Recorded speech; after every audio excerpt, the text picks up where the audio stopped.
नमस्कार, आप देख रहे हैं निष्कर्ष भारत। मैं हूँ आपके साथ शालिनी सिंह।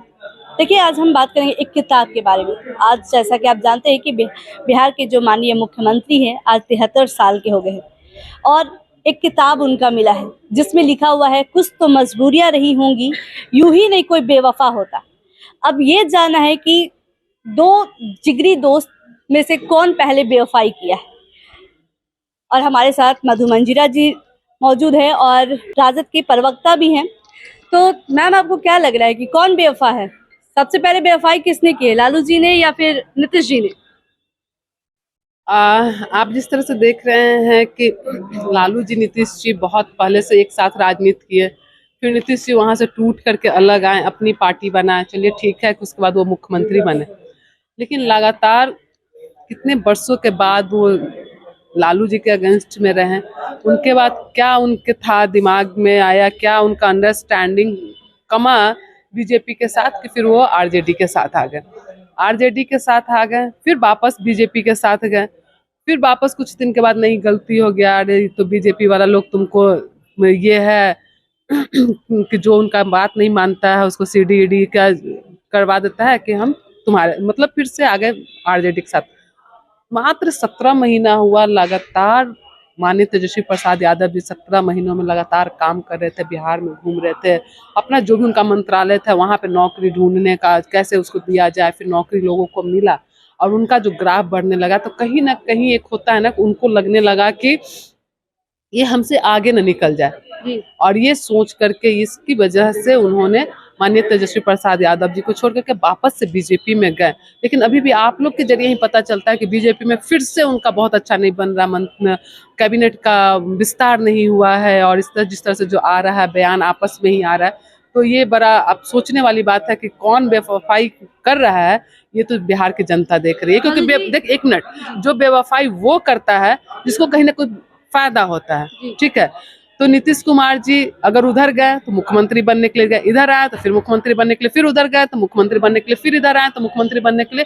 तो उनको मतलब है कि मुख्यमंत्री बने रहना है और उसको रहते हुए ही कैसे कहाँ से करना है। तो बेवफाई ऑब्वियस सी बात है कि माननीय नीतीश कुमार जी ने ही किया। तो इस किताब में दिया हुआ है, 17 कांड के बारे में बताया गया है। 17 महीनों में 17 कांड हुए। पहला है, नीतीश कुमार के नेतृत्व में महागठबंधन की दूसरी सरकार बनने के अगले ही दिन आरजेडी कोटे के कानून मंत्री कार्ति सिंह पर लंबित केस और वारंट को लेकर विवाद खड़ा हो गया। पहला केस ये है। देखिए, एक तो चीज हम बोल रहे हैं कि जैसे आप देखिएगा कि माननीय तेजस्वी प्रसाद यादव जी का जिस तरह से हिसाब से ग्राफ है, उनके पार्टी के साथ के लोग जो रहते हैं, तो इन लगातार इनको मतलब ईडी सीबीआई के जरिए मतलब डराने का, टॉर्चर करने का। और कहीं ना कहीं है कि मेन मकसद जो है, बिहार में इलेक्शन होने वाला है, अभी लोकसभा का होगा, तुरंत विधानसभा का इलेक्शन होगा, तो उस के तरफ से कैसे लोग भटक करके इसी में उलझ के रह जाए, इसी वजह से ये सब काम किया जाता है। महारैली जो जन विश्वास यात्रा है, आपको लग रहा है कि तेजस्वी यादव वाकई में अभी दिल जीत रहे हैं सभी जनता का? बिल्कुल, आप लोग भी देख रहे होंगे कि जिस तरह से जहां जा रहे हैं, 1 बजे रात में भी जा रहे हैं, सुबह भी पहुंच रहे हैं, जहां लगातार जाते जाते मतलब कि जो उनका वो रूटीन था कि 9 बजे यहाँ पहुंचेंगे, 10 बजे यहाँ पहुंचेंगे। और क्या बोलता है, इतना जन समर्थन, अपार भीड़ की वजह से मतलब जहाँ पहुंचना चाहिए 10 बजे, गाड़ी नहीं चल रही, बढ़ नहीं रही, रोड पे लोग ही लोग हैं, जन सैलाब उमड़ पड़ा है। ये तो है तेजस्वी जी का, जो लोगों का जो समर्थन, विश्वास, भरोसा तेजस्वी जी में हुआ है, तो वो दिख रहा है इसमें कि लोग कैसे उनको समर्थन दे रहे हैं, उसमें विश्वास जता रहे हैं। तो जन विश्वास यात्रा बिल्कुल सफल रहा और लोगों का विश्वास कितना है वो लोगों ने जता कई दिया। बड़े नेता ऐसा इल्जाम लगा रहे हैं कि जो भीड़ है वो पैसों से खरीदा हुआ है। देखिए, ये तो बोलने की बात है कि भीड़ जो है ना, कोई भी रैली में भीड़ खरी मतलब नहीं ला सकता पैसों से। किसी की भी बात होगी, जब रोड शो हो रहा है तो रोड शो में भीड़ पैसों से नहीं लाया जा सकता, क्योंकि रोड शो में लोग खुद स्वेच्छा से आते हैं, रोड पे खड़ा होना आता है, लोग अपने नेता को एक बार देखने के लिए आते हैं रोड शो में कि हमारे नेता का समर्थन हम है, अपना हाथ उठाकर सिर्फ समर्थन देना चाहते हैं कि हम समर्थन है, हमारा यही है कि विश्वास है आप में। बीजेपी की तरफ से ये आरोप लगाया जा रहा है कि ये जो जन विश्वास यात्रा कर रहे हैं उन्हें जनता से कोई मतलब नहीं है, क्योंकि अभी उनको विधानसभा रहना चाहिए, जनता के बीच जा रहे हैं। क्या लग रहा है आपको?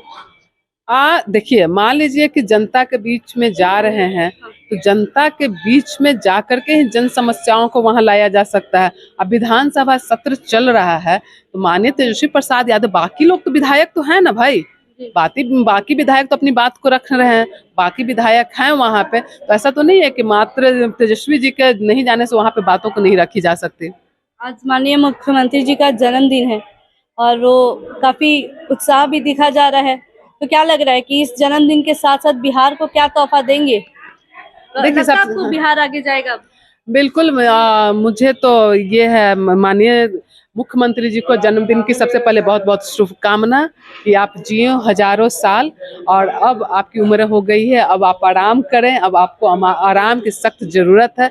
अब बिहार का नेतृत्व जो है युवाओं के हाथ में छोड़िए कि अब इतना कितना 73 ईयर्स के हो गए ना, 73 ईयर्स से 60 साल में लोग रिटायर हो जाते हैं, लेकिन फिर भी आप में इतनी लेकिन अभी वो क्षमता थके नहीं है। नहीं, बिल्कुल, अब लेकिन उनको आराम करने की जरूरत है। बिहार को अब नए नेतृत्व की जरूरत है, नए लोग की जरूरत है, नए सोच के साथ काम करने वाली की जरूरत है, युवा जोश की जरूरत है। मुख्यमंत्री पद से वो इस्तीफा दे तब तो मुख्यमंत्री जब जैसे ही आपको लगता है चुनाव सामने आने वाला होता है वो बार बार पार्टी बदल देते हैं, मुख्यमंत्री बन जी जी जी, हाँ, एक तो ये भी आपने सही बोला कि बड़ा अच्छा यहाँ पर मतलब रिकॉर्ड भी बना है ना कि एक मुख्यमंत्री बनने के लिए मुख्यमंत्री पद से मतलब इस्तीफा देता है, और फिर मुख्यमंत्री बनने के लिए मुख्यमंत्री मतलब पलट करके फिर से मुख्यमंत्री का शपथ लेता है।